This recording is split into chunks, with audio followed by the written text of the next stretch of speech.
بالتحاقه بصفوف العملاق الألماني بروسيا دورتموند بداية من الموسم المقبل في انتظار الإعلان الرسمي عن صفقة انتقاله. طبعا ستتغير وضعية الدولي الجزائري رامي بنسبعيني في المنتخب الوطني الذي سيتحول إلى لاعب مهم جدا ونجم في نفس الخط مع رياض محرز وإسماعيل بن ناصر.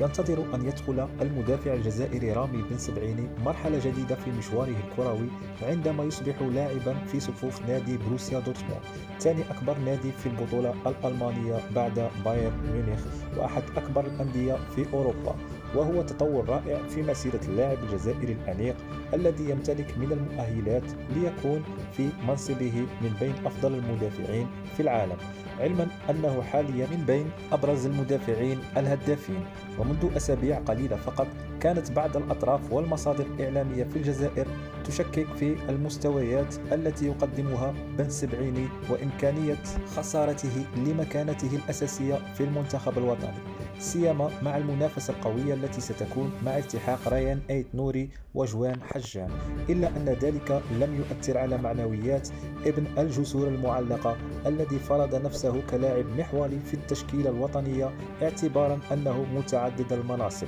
وهو ما تؤكده خلال المواجهة الأخيرة أمام منتخب النيجر. يتحول بصفة عادية إلى محور الدفاع، وبالتحاقه إلى دورتموند سيكون من الصعب زعزعة مكانة بنسبعيني في المنتخب الوطني، حيث سيكون الناخب الوطني مجبرا على توظيف مدافع دورتموند في منظومته الدفاعية الجديدة.